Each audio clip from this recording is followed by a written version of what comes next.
दोस्तों, कृपया इस वीडियो को अंत तक देखें क्योंकि मैं अंत में आप सभी के फ़ायदे की बात करने वाला हूं।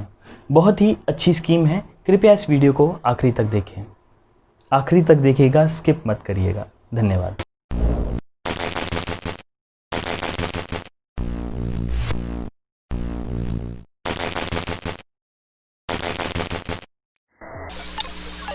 नमस्कार दोस्तों, जिम्मेदार कौन एपिसोड 5 में आपका स्वागत है।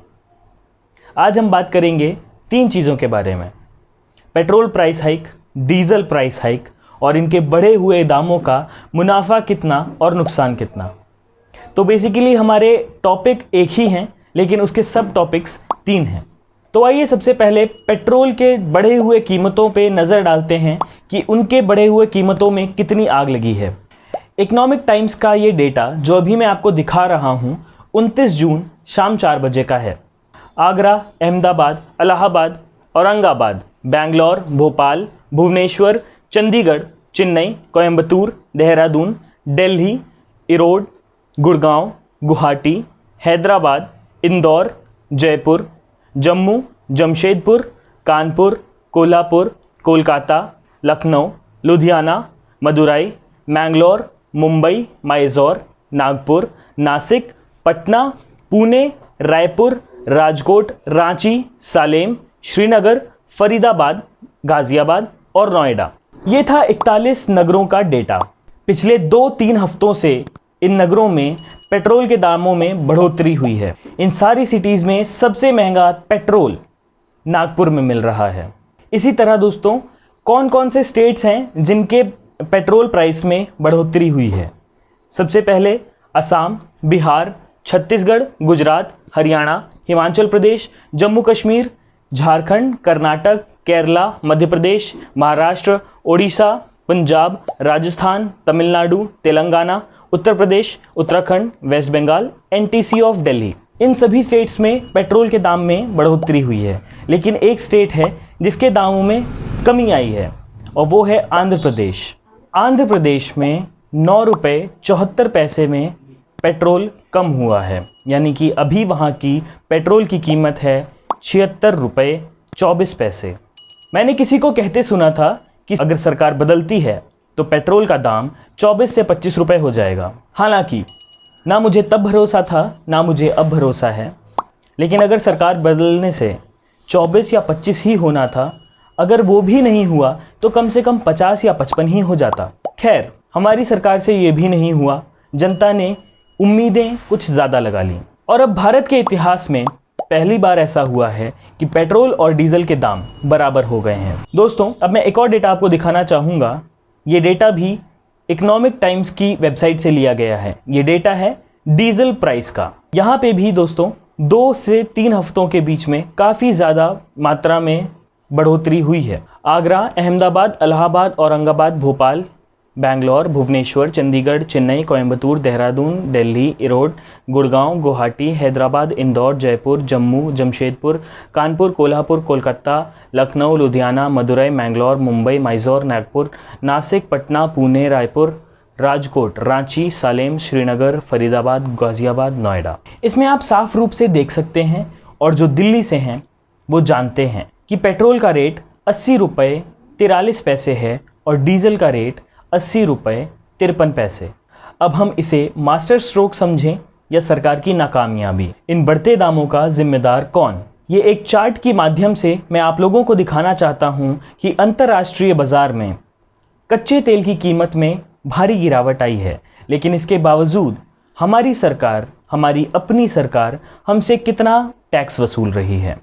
23 जून 2020 को भारत को कच्चा तेल 43.41 डॉलर्स का मिल रहा था, जिसका प्राइस घट के 25 जून को 40.66 डॉलर हो गया।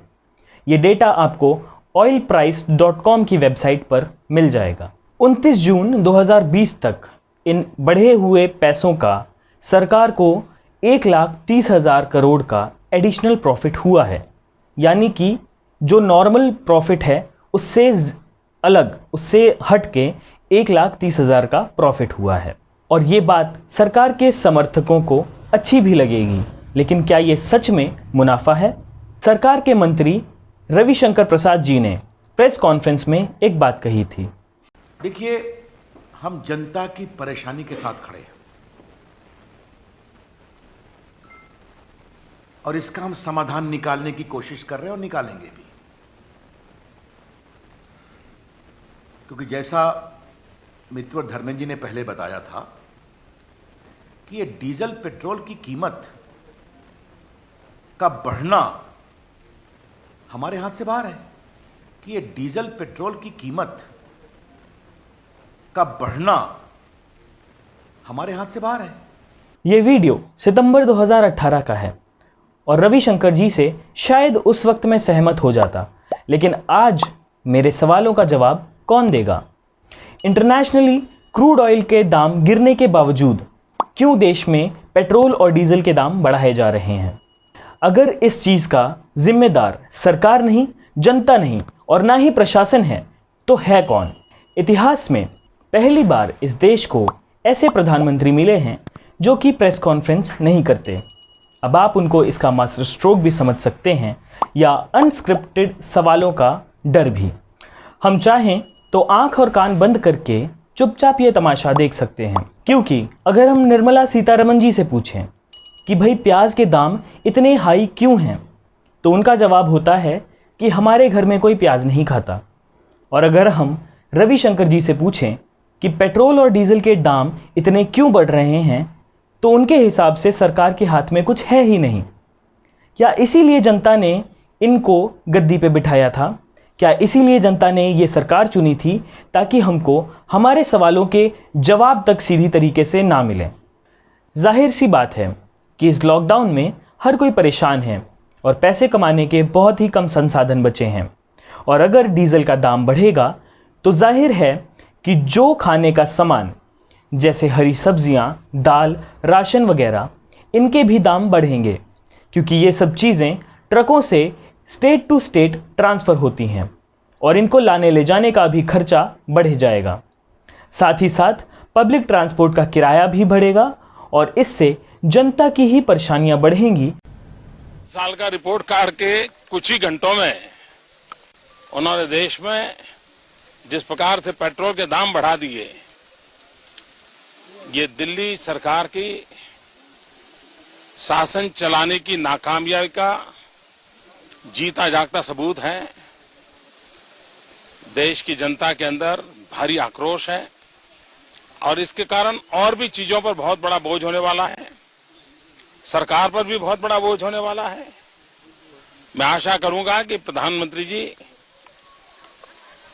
देश की स्थिति को गंभीरता से लें और पेट्रोल के दाम बढ़ाए हैं उसको वापस करें। तो आप लोगों ने देखा कि किस तरह से गुजरात के सीएम उस वक्त के प्रधानमंत्री से महंगाई को लेकर के अपील कर रहे हैं। वही अपील आज मैं प्रधानमंत्री जी से करता हूं। ऑपोजिशन में रहते हुए बहुत हल्ला मचाया, हमें लगा कि ये महंगाई कम करने वाली सरकार बनेगी, लेकिन आज लगातार बढ़ते हुए तेल के दामों का जवाब देने के लिए कोई नहीं है। मैं चाहता हूं कि आज के प्रधानमंत्री 2012-13 के गुजरात सीएम की बात सुने और इस देश में महंगाई कम करें।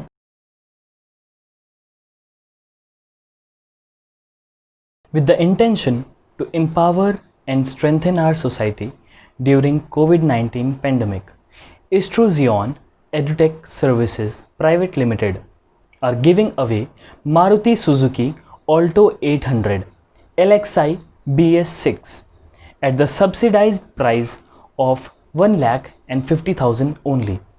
To take advantage of this limited time opportunity, kindly contact Nisha at 9667749262. Description of the scheme are given in the description box. कृपया इस वीडियो को लाइक करें, शेयर करें और मेरे चैनल को सब्सक्राइब करें। इसी तरह की और वीडियोस देखते रहने के लिए कृपया बेल आइकन दबाना ना भूलें। इसी के साथ दोस्तों, अब मैं आपसे विदा लेता हूँ। नमस्कार।